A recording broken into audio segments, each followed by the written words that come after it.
ফামাকাসা গায়রা বাঈদ ফাকালা মা লিয়া লা আরাল হুদহুদা আম কানা মিনাল গায়িবিন। তাফসীরে মারিফুল কোরআন, তাফসীরে মাজহারি, ইবনে কাসির, এই তাফসীরগুলোর মধ্যে আসছে হুদহুদ একটা ছোট্ট পাখি, তার একটা বিশেষ গুণ ছিল, যেই গুণটা হলো তিনি মাটির নিচে কোন জায়গায় পানি আছে ওই আকাশের মধ্য থেকে হাজার হাজার ফুট উপর থেকে সে বুঝতে পারতো। সুবহানাল্লাহ। ইযহাব বিকিতাবি হাদা ফাআলকি ইলাইহিম সুম্মা তাওয়াল্লা আনহুম ফানজুর মাযা ইয়ারজিউন। আল্লাহু আকবার বলেন। আল্লাহর নবী সুলাইমান তিনি বলতেছেন, যাও ইযহাব বিকিতাবি, আমার চিঠি নিয়ে যাও। আল্লাহর নবীরা, আল্লাহর পয়গম্বররা, খোলাফায়ে রাশিদিন যারা ছিলেন, যারা ওলি আউলিয়া আছেন এবং ছিলেন, তাদের তো একটাই কাজ ছিল, যেই সমস্ত মানুষগুলো পথ হারা, যেই সমস্ত মানুষগুলো দ্বীনের মধ্যে নাই, তাদেরকে দ্বীনের পথে আনা। ঠিক না ঠিক? তাদেরকে দ্বীনের পথে আনা, তাদেরকে ধর্মের দাওয়াত দেওয়া। তিনিও তাকে দাওয়াত দিলেন, তিনিও তাকে চিঠি লেখা, ওই হুদহুদ পাখি, যাও ইযহাব বিকিতাবি, আমার চিঠি লইয়া যাও। চিঠি লইয়া যাইয়া ফিরে আসবা না, তার সামনেও থাকবা না, সামনে থেকে একটু দূরে দাঁড়াইয়া দেখবা যে সে কি করে। সুবহানাল্লাহ বলবেন না? আল্লাহর নবী সুলাইমান আলাইহিস সালাতু ওয়াস সালাম তিনি পাখিদের খোঁজ নিলেন।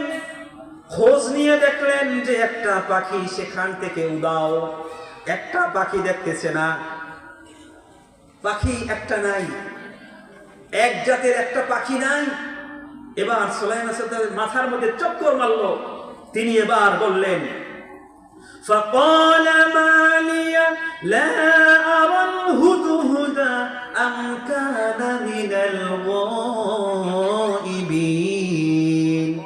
আল্লাহ নবী সুলাইমান বলতেছে, মা লিয়া, আমার কি হয়েছে? প্রথমেই বলে না যে হুদহুদ কমনে, প্রথম বলছে আমার কি হয়েছে, মা লিয়া, আমার কি হয়েছে। লা আরাল হুদহুদ, আমি হুদহুদকে দেখতে পাচ্ছি না, হুদহুদ আমার চোখে নাই। নাকি আমকানা মিনাল গায়িবিন, নাকি সে অনুপস্থিত আছে। কয়টা কথা বলছে? দুইটা। আমার কি হয়েছে যে আমি হুদহুদকে দেখতে পাচ্ছি না? আমার দেখায় কি কোনো সমস্যা হয়েছে, নাকি আসলে হুদহুদই নাই, হুদহুদই আমাকে ছেড়ে পালাইছে, আমার এইখান থেকে সে অন্য জায়গায় চলে গেছে। আপনারা বুঝছেন কথাটা? দুইটা কথা বোঝা গেছে।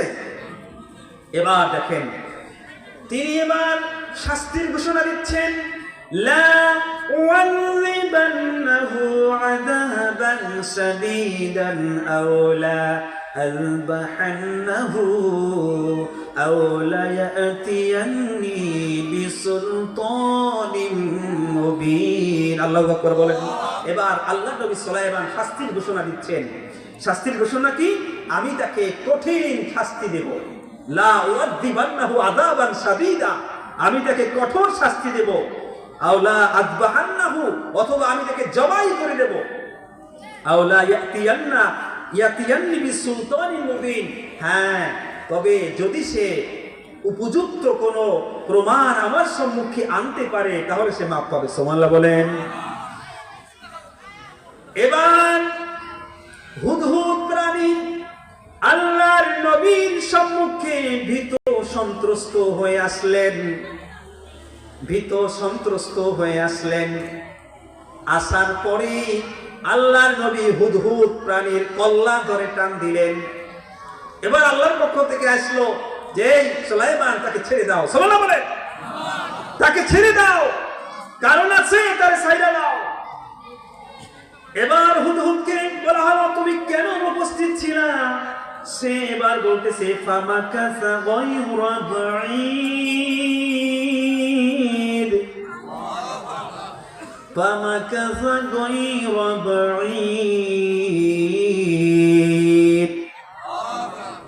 কিছুক্ষণ পর, কিছু সময়ের পরে হুদহুদ উপস্থিত হয়ে বলতেছে, فقال أحطت بما لم تحط به وجئتك من سبأ بنبأ يقين। আল্লাহু আকবার বলেন। কিছুক্ষণ পরে হুদহুদ আইছে। তাফসীরের কিতাবের মধ্যে আসছে যে হুদহুদ পাখি সুলাইমান আলাইহিস সালামের সিংহাসন ছেড়ে আসমানের অনেক উপরে উঠে গেছে। সে ভাবছে এখন তো কোনো আমার কাজ নাই, আমি একটু ঘোরাফেরা করি।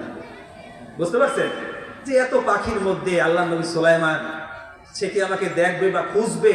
দেখলেও আমাকে খুঁজবে না। সে একটু ঘুরতে গেছে।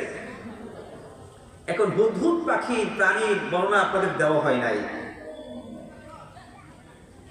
তাফসীরে মারিফুল কোরআন, তাফসীরে মাজহারি, ইবনে কাসির, এই তাফসীরগুলোর মধ্যে আসছে হুদহুদ একটা ছোট্ট পাখি।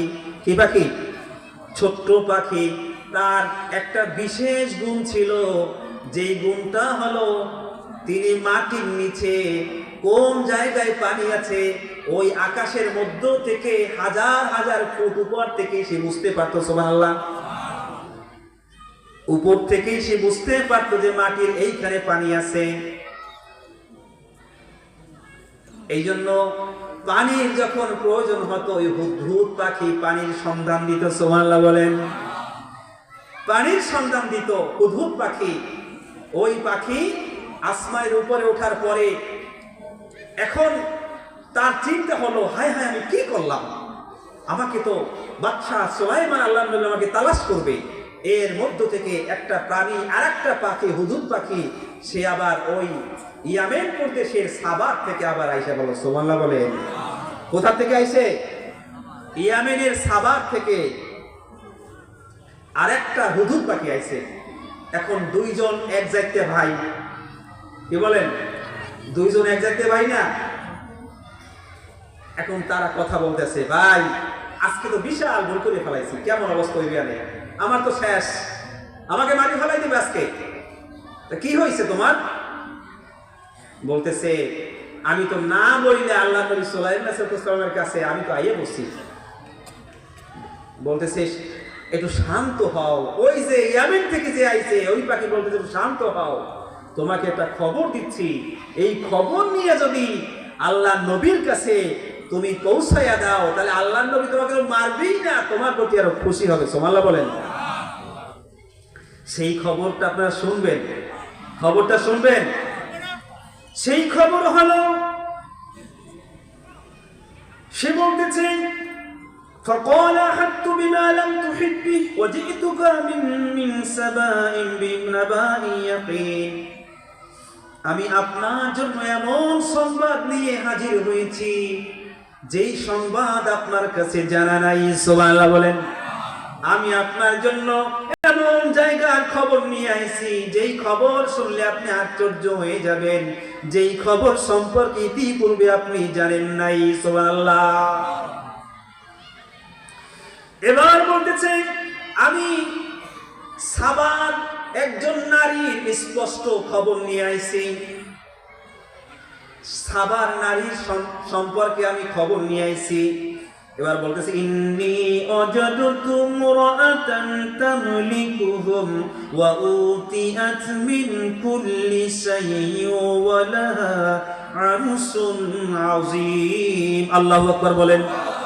বলতেছে যে এবার সেই সংবাদটা হলো কি? সেই সংবাদটা হলো ইন্নী ওয়াজাদতু ইমরাআতান, আমি সেখানে ওই যে ইয়ামেন প্রদেশের সাবা নামক রাজধানীতে আমি একজন নারীকে দেখছি। সেই নারী সেখানে রাজত্ব করে, লিডার, প্রধানমন্ত্রী নারী সেখানে, তাকে সব কিছু দেওয়া হয়েছে, এমন কোনো বিষয় নাই, ধন সম্পদ রাজ্য ক্ষমতা তার সব আছে, সব আল্লাহ তাআলা তাকে দিয়েছেন এবং তার জন্য একটা বিশাল সিংহাসন আছে। সুবহানাল্লাহ বলেন। সিংহাসন আছে তার জন্য, ওই নারীর জন্য। সেই সিংহাসন সম্পর্কে তাফসীরের কিতাবের মধ্যে আসছে, রানী বিলকিসের নাম আপনারা শুনেছেন না? এই যে কোরআনের যে আয়াতগুলো পড়তেছি, এই আয়াতের মধ্যে রানী বিলকিসের সিংহাসনের বর্ণনা আছে। সুবহানাল্লাহ। সেই সিংহাসনটা হলো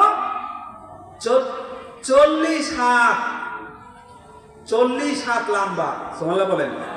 কয় হাত লম্বা? 40 হাত লম্বা।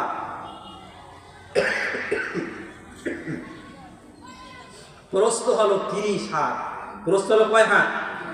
30 হাত প্রস্থ। বিশাল সিংহাসন, মণি মুক্তা জহরা, বড় বড় দামিও দামিও বিষয়গুলো দিয়ে এই সিংহাসনটা বানানো। তাফসীরের মধ্যে আসে 7টা ঘর ভেদ করিয়া, 7টা তালা ভেদ করিয়া এরপরে ওই সিংহাসনের কাছে পৌঁছতে হয়। সুবহানাল্লাহ বলেন। কয়টা ঘর ভেদ করিয়া? 7টা তালা ভেদ করিয়া ওই সিংহাসনের কাছে পৌঁছতে হয়। وجدتها قومها يسجدون للشمس من دون الله وزين لهم الشيطان أعمالهم فصدهم عن السبيل وهم لا يهتدون الله أكبر বলেন। এবার বলতেছে যে আমি তাদেরকে পাইছি, তারা আসলে সূর্যের পূজা করে। কিসের পূজা করে? সূর্যের পূজা করে।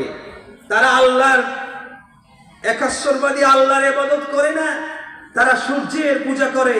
আল্লাহকে ছাড়া শয়তান তাদের জন্য তাদের কাজগুলোকে সুশোভিত করে দিয়েছে। এবার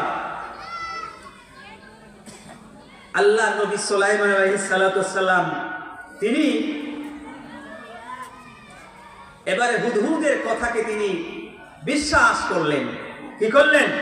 হুদহুদের কথাকে তিনি বিশ্বাস করলেন। এবার তিনি বললেন